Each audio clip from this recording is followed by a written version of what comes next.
I'm bringing you something that we have actually concluded just recently, which kind of wraps up a lot of the information that we've been collecting through these already almost 20 years. And that's how old I am right now. So, but to start that, I think that I would really like to start with this quote that I found in a conservation planning book, that it's actually the recognition about that actually we are not evenly distributed as humans, and so biodiversity as well is not evenly distributed on the world. And this is very important because when we want to put effort on protecting, on preserving or conserving, that effort comes in human resources, but also in economic resources. And we have to decide, because there's no infinite amount of money that we can just put, right there to start working on every single inch or square inch of the ocean. Unfortunately, that's not the case, not even on land ecosystem. So we have to, unfortunately, prioritize which areas we want to go. And we think about desert. I think it's pretty easy to see that in some areas, actually, we're gonna see there's a difference. There's an area where actually there's biodiversity is booming life, and there's the rest. For example, the landscapes kind of like creates a natural barrier, and we can see, we can differentiate that with our own eyes. Even in mountains, regardless that they are all green and they are all like covered by forest, we can see the structure of the land that creates these mountains that actually serve as a barrier for some species, and help us to not only define what areas are important for some species. For example, some species may prefer the valleys. Some others actually may prefer the upper part of the mountains, but also to define what areas we can actually create areas to protect, if I can say it that way. Like we can choose this mountain that is right here, and then all around the rivers that cross around it, and it will be area of our importance, because we can actually work on that. There's easy of access and so on, right? There are some aspects that we can actually see just by watching a forest, and then we can actually depict some patterns. But if we have this, I bet none of you actually can see a pattern here beyond the little waves that you can see on the surface. So the ocean is quite challenging at the moment of deciding what to preserve or what not. And most of the time, we don't know what's going on underneath, underwater. We can actually have some information about the species, and that's something that we've been collecting a lot, trying to understand where do they move, but what exactly are they choosing one area against another area is something that we are still trying to understand across not only the Eastern Tropical Pacific, which is the area that I work, but also across the world. So it's very important to understand that it's really difficult to do it in the ocean. And you can see right there, there's no pattern, there's no mountain, there's nothing that we can see actually that can help us decide where we can draw a line and say this is the area that we want to protect, we want to preserve, or we want to use as a natural resource area, right? And let's remember that the ocean is actually three quarters of the whole Earth, right? So we have a lot of areas that we don't know how what's going on the water. We don't know how the species are distributed. We know that most of them prefer some areas. We have knowledge right now that there are some upwelling areas that actually are being used by many species to find food. But it's not that there's upwelling areas every single part of the ocean, right? There are some specific areas where this upwelling happens, but then what's going on with the other areas? So when we started the project with Olivier, and we tried to land the idea of the connectivity in the Eastern Tropical Pacific, we started working on this idea of the swimway, or the Migravia in Spanish, an area that could help us to understand, to help us define the most used area for marine biodiversity, and we can use that as a proxy for creating new management rules that could help us to actually preserve this area, to manage in different way, so we can actually secure the safeguard the movement of these species from area A to area B. And this is exactly the case from the Galapagos Island that is, well, okay, not choosing the right color here. I think this is going to be watch here. So Galapagos Island that is right here, and the movements all the way to Cocos Island right there. And that's how actually the marine management system looked like by 2015, 2018 that we published this report. So by every single dot that you see there is actually a species that is moving, or is the track of a species that we was moving all around the tropical Pacific. And been doing some sort of easy analysis like distribution analysis, we actually were able to see that there was some areas that were used more often, and this actually is the area of the Eastern Tropical Pacific. Sorry, the Cocos Galapagos Swing that is right here. So this was our start. This is what we actually start working at the beginning, and Olivier actually was part of that, right? And by doing that, by providing this information to all the managers and authorities in the Eastern Tropical Pacific, actually, we were able to kind of help land the idea of the Eastern Tropical Marine Corridor. This is something that, as mind you, the Marine Corridor was created as a multi-government organization back in 2004. It was created by Costa Rica, Panama, Colombia, and Ecuador. And they have no idea how it actually works, but they recognize that there must be a connectivity between the main areas of this region, actually. And those areas being Galapagos, that is right here, Cocos Island, that is right here, and Malpelo, which you kind of see a little red dot around there because it was the size of the area back then.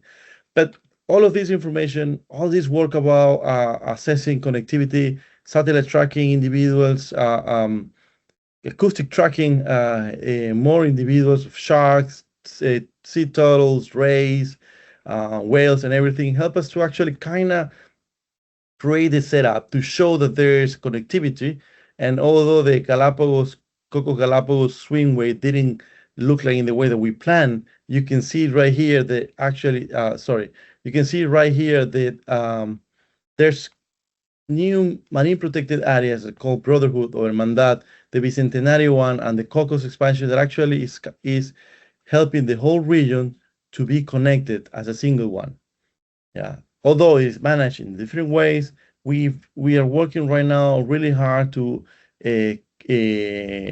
ensure that the management plans for each one of these areas actually they have similar aspects in the way that they provide the same sort of protection to the species that are actually moving around. And then you have the other side of the region, which is called the Coiba Malpelo swimway or Migravia, that actually is formed by Coiba's rich resource management area. You have a Yupurupari, which is a huge marine protected area, was created by Colombia, and also the Malpelo, which grew from all of these little dots to all the way this side. So we kind of help the whole region to actually ensure that the concept of connectivity help define the new layout of the marine planning of the region. But this area here, and actually many other areas around, we don't have enough information, one, and two, connectivity is not the only single aspect that we have to work on, because we have the movement of the species, but we don't have what actually they're doing in that area. If they're only just passing by, or there's any particular and really important life stage that is happening actually within that area that actually needs more protection than other areas, for example, of the whole migratory route of this species. So we realize this. We realize this, and by watching all of this information that we collected through time, and say, okay, now this map that you're watching here it's like the summary of all of the information that we collected all the way through 2020 2022, sorry, in collaboration with many people across the region. And you can see there's patterns, there's movements, and there's a lot of areas actually that seems to be more important than others.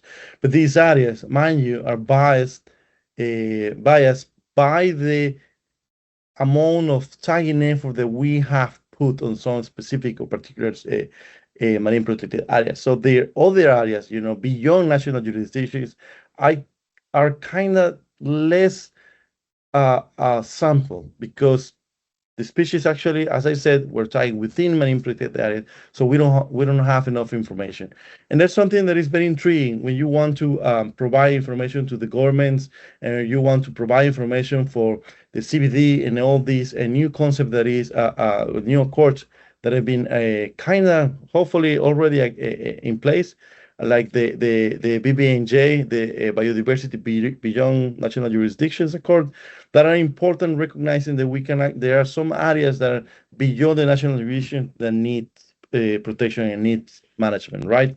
So we need more information to actually provide that, and that's the work that we've been carrying out lately. Um, so we can have all of these actually areas mapped in a way that we can ensure the 30 by 30 is reached in a very scientifically sound way, and any other BBNJ initiative that may happen actually has enough information to ensure that these areas actually are not only place because there's ease of access, but also they mean something for the migratory species that we are working on. And because of that, actually, we start this a spatial prioritization project in the East Tropical Pacific region, not only in the Marine Corridor section, but all the way from Mexico to Peru. And that's been a really important work that we've been carrying out. I'm going to go slightly fast in this way because I kind of don't know exactly how much time, but I don't want to be an hour here talking about this project. But the idea is that we start assessing biological, physical, oceanographic, and ecological aspects of the oceanic species, not just relying on the migratory routes, but trying to be comprehensive in the way that we are assessing what areas actually matter the most in the oceanic ecosystems. And the way that we do or we did this is out of these 5 components that we assessed, we start working on simple layering or overlaying all of this information, all of these spatial information that we could found for every single of those components in a way that we weren't only putting one by one on top of each other, but we were weighting them in a way that, okay, this species, for example, the vaquita, which is a dolphin species that is right in the Gulf of California in Mexico. There's probably the population is about 20 individuals right now, so it's one of the most threatened marine species in the world. But this species actually has a bigger or a more weight on the analysis than a tuna. That the tuna species actually, or yellowfin tuna, for example, is worldwide distributed. It has a very fertile reproduction strategy. They actually lay nearly 30 million eggs per year, for example. So there's a difference in the biology of these species that actually makes the vaquita even more prone to extinction than actually the tuna. So the vaquita should have more weight in the analysis. So at the end of the day, getting all of these layers on top of each other and try to create a heat map that will show us where are the areas of all of these species actually or components. For example, life stages actually they overlay the most and are more important for the conservation of the biology of oceanic species. So this is things that we were doing, and this is kind of the scoring system that we were using for biodiversity. We have we define a different type of scoring system for every single component that we're working on. We work on more than 45,000 layers, and that's a lot of information. And mind you, it was 2 years of work that we were actually compiling information, assessing each one of those layers one by one, and then doing a statistical analysis. I think we hit the mark of around 25 million statistical analysis just to assess the whole set of information that we had. And we were using pre-interpolation, we were using trend analysis like the modified Mann-Kendall analysis. We were using simple kernel density estimators. We were using Markov models, and we were using also layering. So in the way that we work on that, this was a long process in which we first collected all the information, weighted and created all the prioritization analysis, provide the information to experts, show them, validate the information, receive feedback about the information, go back to the drawing table, reprocess the information, come back to the expert, show the experts the information that we have, being told that it was not enough, go back to the drawing table and redoing this section 3 and 4 again until every single expert of the region was happy with the information that we have, and then provide the final results and the final outputs to the authorities in the Eastern Tropical Pacific, and not only national authorities from environmental and fishing sector, but also regional management organizations like the IATTC, which is the Inter-American Tropical Tuna Commission, or also the South Pacific Regional Fisheries Management Organization. And we have the CPPS, which is the Permanent Commission of the South Pacific, which is integrated by the countries from Ecuador all the way to Chile. And then, of course, the CIMAR, which is, as I said, the whole this organization that is composed by Costa Rica, Panama, Colombia, and Ecuador.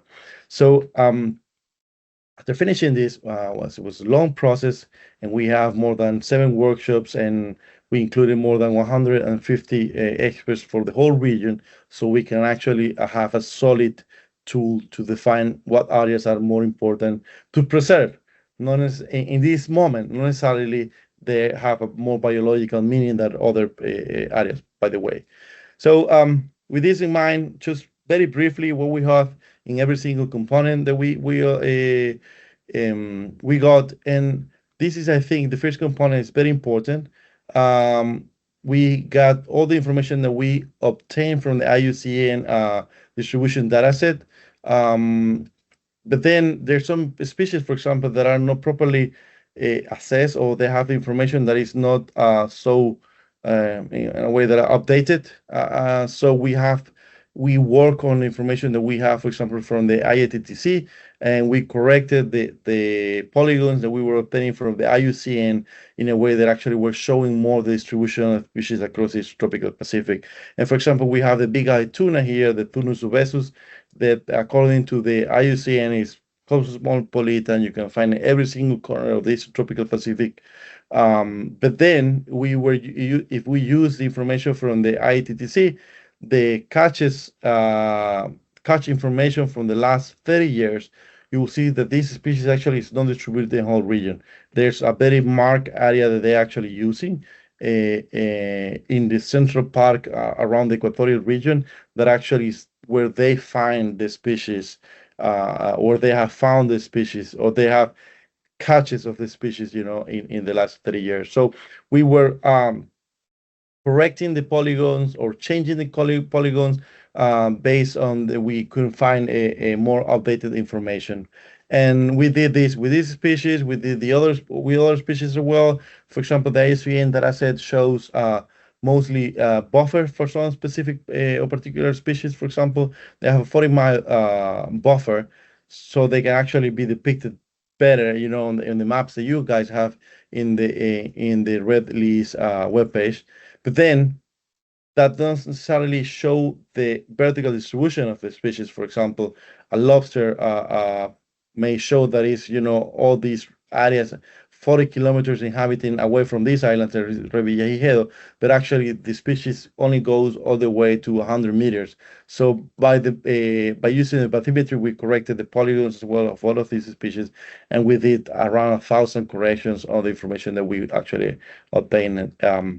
So, and how does it look?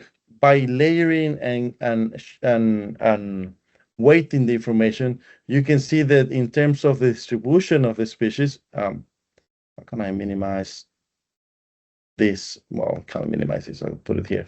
Sorry, the distribution of the species, you can see that, of course, we're working with oceanic species, so they will show a map that is mostly homogeneous across the whole region, across the whole area. Although you can see that here in the area of the Gulf of California here, or around Galapagos here, or coastal Ecuador here, there's areas that actually are kind of like warmer than others, and that's because these are areas of a major mixing of water. We have more temperate waters and warm waters, colliding in these areas. Then that boosts the overall biodiversity of these regions. And also they have some noise that we have from coastal species or migratory species that are more coastal associated. And then also actually you can see that around the analysis. But this map, as I was saying, shows that there's more in terms of biodiversity of oceanic species. There's this homogeneous distribution of all of them, and also shows that we only base our prioritization efforts on the biodiversity.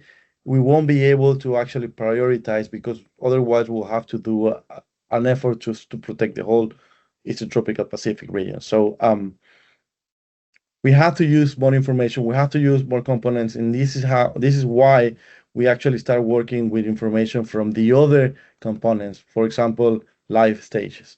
And life stages was a really strong one because we start collecting all of the information that we could find in every single corner of this tropical Pacific about spawning, about nursery grounds for sharks and ray, about nursery grounds for whales, for example, the seasonal areas that we have here in this region, and other fish species. We collected all of the information that we could find. It wasn't much, but it was still a very nice beginning.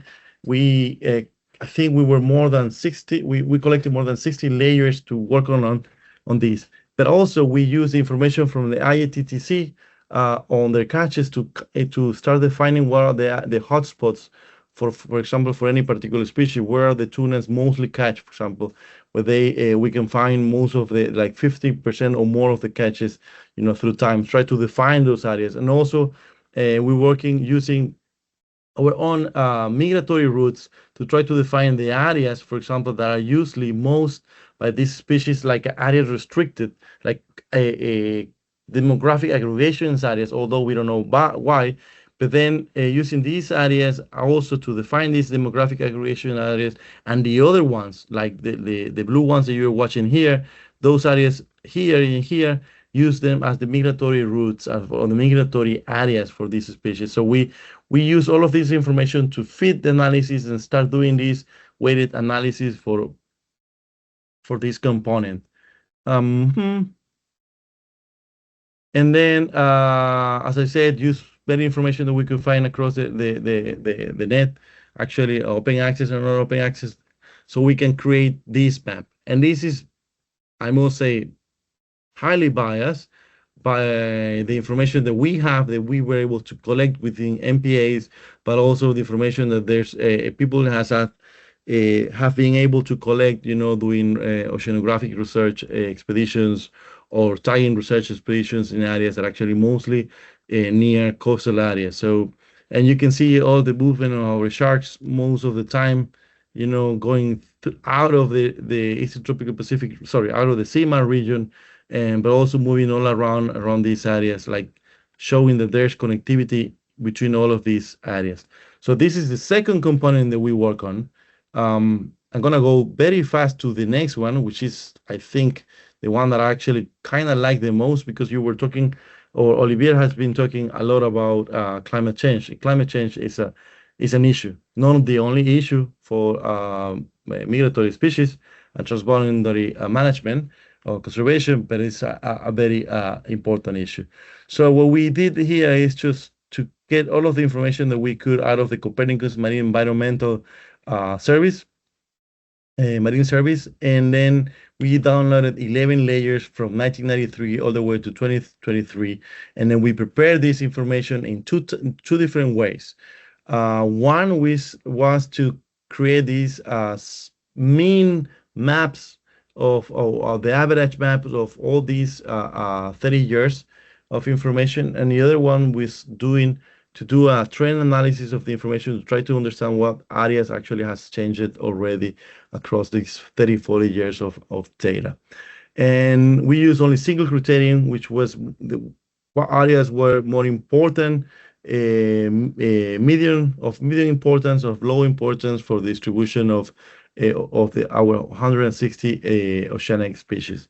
How we did this scoring is very important. We start looking for all of the information that we could find, in reports, in peer review papers, in great literature about any analysis that was done trying to assess oceanographic parameters and which one were the ones defining the habitat preference of every single one of those 160 species.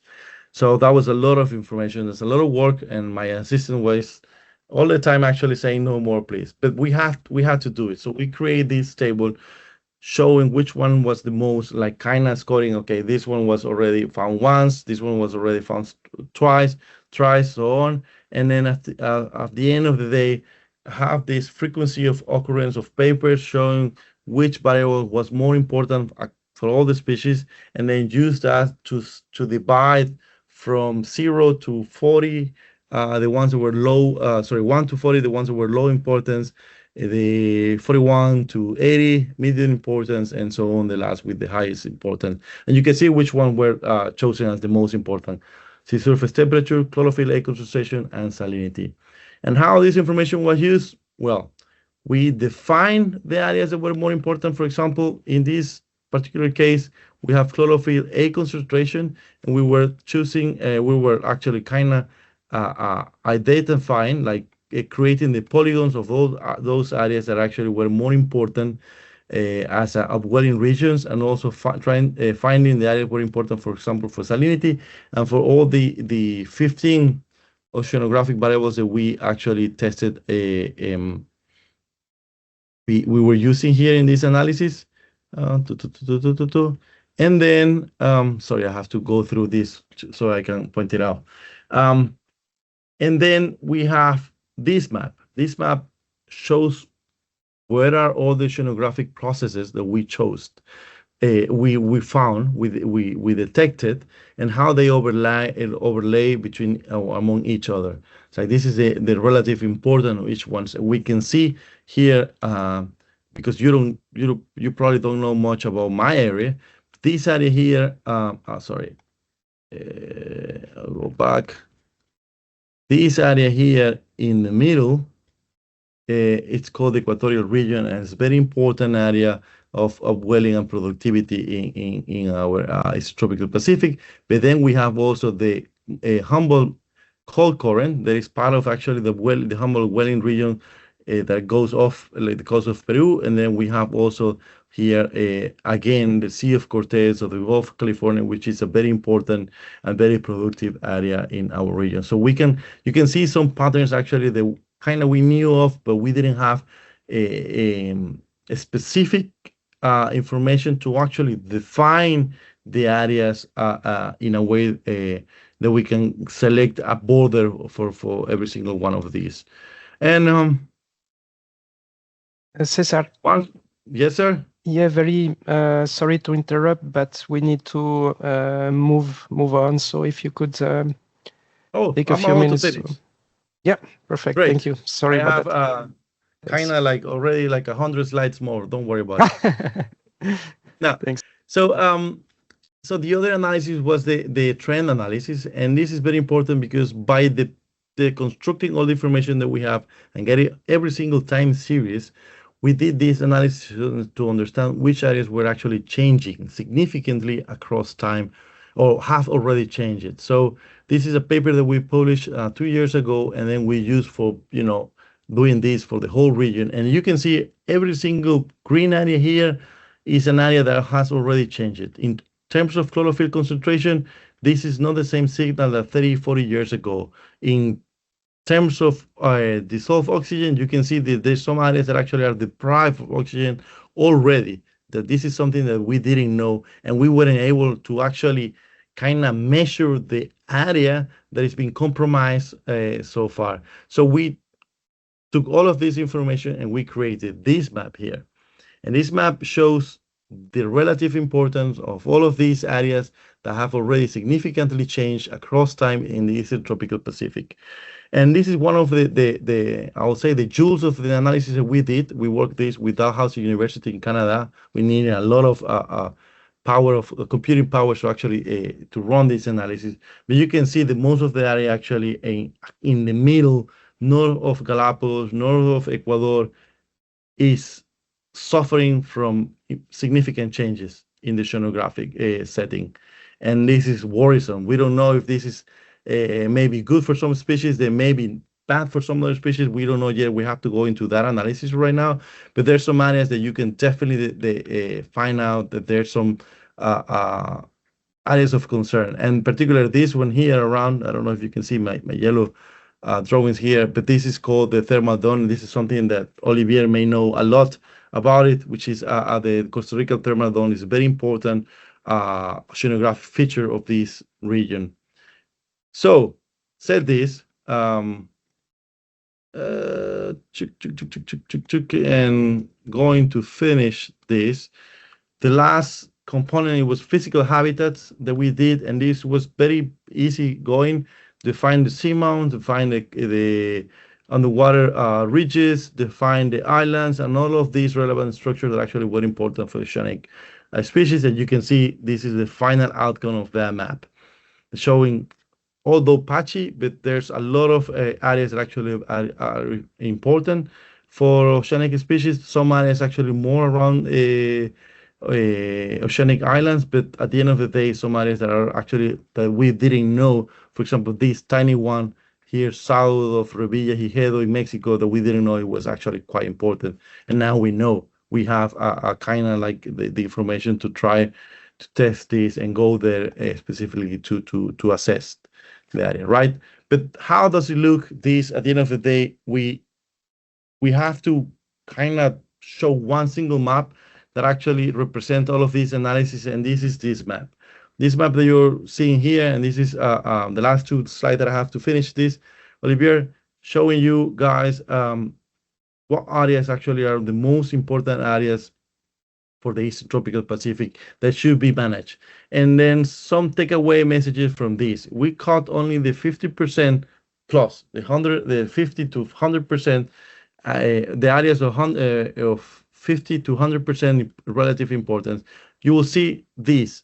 And this map shows you some areas actually that are very important here around the CIMAR. And this is something, a concept that I actually have used a lot. Probably Olivier may remember that. To me, the whole Eastern Tropical Pacific Marine Corridor is an area that has to be managed in a way that is like the same, similar across the whole region, regardless of the boundaries that we have placed, by each one of our countries, because it is all connected. It's a relative for at least oceanic species. It's all connected, and actually shows importance, not only connectivity among this region, but for example with other regions outside of the national jurisdictions. And we have also in other areas that actually as well that it's very important. Kind of very interesting is this area here in North Mexico, which is kind of like detached from the rest of the region. But that's because most of this area hasn't been, this region here is not being explored in the same way, one. And two, also this area represents area of very stable oceanographic conditions through time.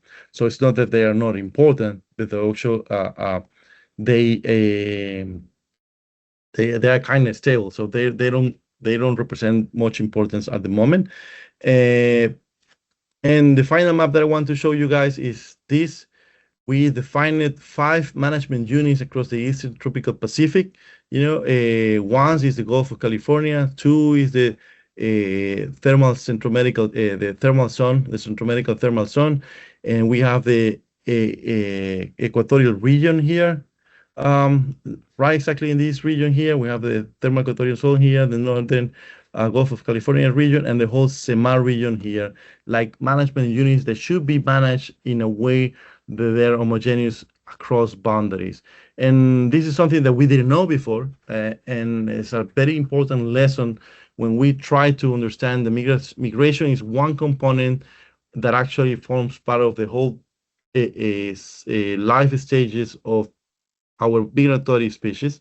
But also by just using that, we are not taking into account all these processes and all these threats that they are actually facing, in the distribution. So our analysis kind of is showing that and showing, for example, there's some areas like Clipperton here, this part of France, or some areas here that are like these scattered regions, scattered areas around across the whole region, that they are not necessarily less important than others, but actually um, they represent areas that should be of more concern because they are so isolated that they don't have enough ecological redundancy. Let's say there are many habitats around them that they could provide with species if something happens.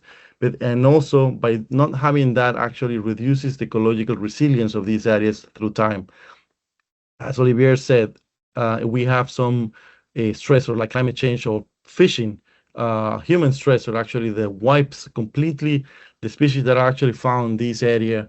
If we have that, there's no enough ecological resilience across this region that actually could provide a rapid access to species that could recolonize this section actually and thrive again, like bounce back. So this is very concerning for all these species that are scattered around this. And yes, that's one of many of the lessons that we've been actually working on lately.